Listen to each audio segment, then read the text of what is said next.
En fait, il nous dit, pour entrer dans le royaume de Dieu, le royaume de Dieu, en fait, c'est une sorte de métaphore pour nous dire, pour entrer en relation avec Dieu, pour être avec Dieu, parce que le royaume de Dieu, il est déjà ici et maintenant, et il est pour après aussi. Mais en tout cas, pour entrer dans une vraie relation avec Dieu, il faut être comme des enfants. C'est quand même intéressant. Il montre les enfants qui sont là, en exemple aux adultes, à ceux qui devraient les éduquer. C'est-à-dire que, en réalité, c'est les adultes, c'est nous qui devrions éduquer les enfants. Eh bien, Jésus dit, non, non, non, c'est les enfants aussi qui peuvent vous éduquer, qui peuvent vous apporter quelque chose. Et quelle est la position de l'enfant?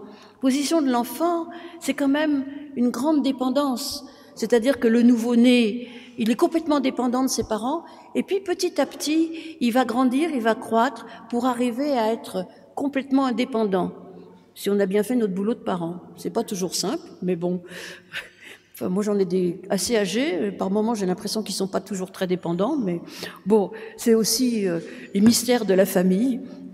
Donc, en tout cas, l'enfant, il est dans une dépendance, mais dans une dépendance confiante. Et peut-être que c'est ça que nous demande Dieu, d'être dans sa dépendance, mais une dépendance confiante, une dépendance qui nous fait croître, qui nous fait grandir et qui fait que nous pouvons devenir des humains responsables. Il y a quelque chose de très fort là-dedans. C'est-à-dire que être comme un enfant, c'est être capable de reconnaître que nous ne sommes pas autosuffisants. Pas du tout. Nous avons besoin des autres. L'enfant a besoin de ses parents et nous avons besoin de Dieu. Nous avons besoin des autres dans notre existence. C'est être capable de reconnaître le manque qu'il y a en nous. Et cette histoire de manque, elle n'a de cesse aussi de traverser la Bible. Donc, l'enfant peut nous apprendre. Et quand Jésus nous demande, tout à l'heure, je dis je suis contente parce que on me demande d'être comme un enfant, mais c'est pas simple. Parce que quand on est adulte, on croit qu'on sait plein de choses. C'est perdre justement plein de convictions pour les revisiter, être capable, eh bien, de dire oui, oui, j'ai besoin de Dieu, j'ai besoin des autres. Et puis, dans le geste de Jésus, il y a une terrible transgression, comme je vous ai dit, et une certaine violence. Ça nous paraît comme quelque chose de doux aujourd'hui. C'est tellement bien d'accueillir les enfants. Mais là encore, il transgresse, il n'aura de cesse de transgresser. Il s'oppose, en fait, à tous ceux, eh bien, qui veulent laisser des laissés-pour-compte sur leur chemin dans la société. Il permet à tous et à toutes, à travers son enseignement, ses guérisons, ses gestes d'accueil d'enfants, de Zachée, de plein d'autres comme ça, de la pécheresse, enfin, je veux dire, de la femme adultère, il n'a de cesse, eh bien, de redonner eh bien, une existence positive qui permet d'être debout, de se tenir devant Dieu, debout, d'avoir part, en réalité, à la vie. Et c'est ça auquel nous sommes invités par Jésus. Mais pour ça, de temps en temps, il faut faire du vide en nous. Il faut faire le ménage. Il faut essayer de se libérer, parce que c'est cela que nous demande Jésus. Il est, lui, celui qui libère à travers ses transgressions et ses révélations. Mais il faut aussi que nous nous libérions de tout ce qui nous encombre. Alors, et il nous fait apparaître un Dieu qui se met aux côtés de celles et de ceux qui sont là, sur le bord du chemin, et qui ont l'impression qu'ils sont des moins que rien. Eh bien, Dieu nous redonne de la valeur. Il donne de la valeur à ses enfants, comme il donne de la valeur à chacune et à chacun d'entre nous. On n'est jamais ni trop jeune, ni trop vieux, ni trop ceci, ni trop bancal, ni je ne sais quoi. Eh bien, ça n'a pas d'importance aux yeux de Dieu.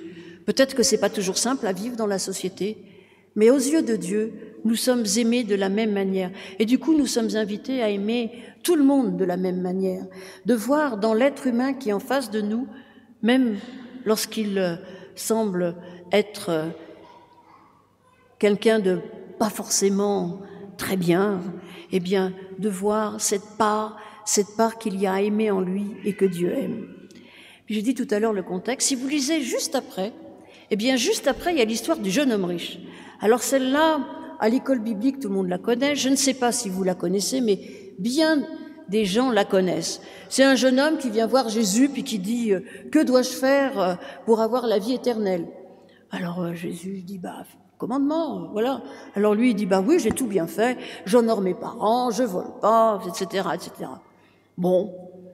Et alors, Jésus dit, très bien, maintenant, va, vends tous tes biens et suis-moi. Ah! Mais en réalité, ça s'oppose complètement, ce texte-là, à ce qui vient de se passer. C'est que Jésus a accueilli les enfants sans rien, sans condition. Peut-être que ce que n'a pas compris le jeune homme, c'est justement que pour, avoir la vie éternelle, comme il demande, mais la vie éternelle, c'est aussi une relation déjà aujourd'hui, ici et maintenant, avec Dieu, une relation de vérité. Pour avoir cette vie éternelle, il faut tout simplement dire à Dieu, merci, merci et je t'accueille. Alors, pas forcément, des fois on se trompe, mais bon, je t'accueille. Pas besoin de mériter, pas besoin de dire j'ai fait ci, j'ai fait ça, et nana. De toute façon, on n'aura jamais fait assez. Et Jésus lui dit, va, vends tous tes biens. Ah oui, ça paraît compliqué. Imaginez qu'après, il ait tout vendu, ses biens, et qu'il revienne vers Jésus. Qu'est-ce qu'il va? Il va lui demander encore, juste pour lui montrer, que de toute façon, c'est pas par nos mérites qu'on aura l'amour de Dieu. L'amour de Dieu est inconditionnel, il est la grâce qu'il nous offre.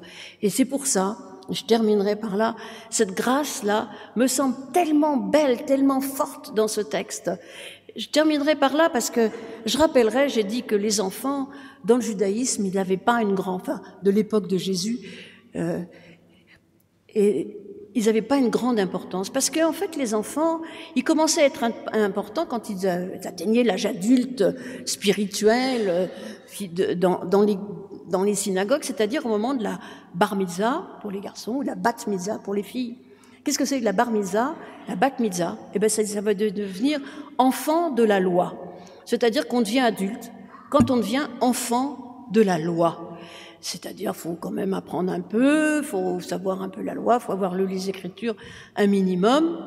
Et à ce moment-là, on est accueilli dans la communauté comme membre à part entière. Ce que nous dit Jésus en accueillant les enfants, il met tout ça de côté. On n'a pas à être des enfants de la loi. De toute façon, cette loi, nous n'arriverons jamais à la faire en entier. En réalité, nous sommes des enfants de la grâce.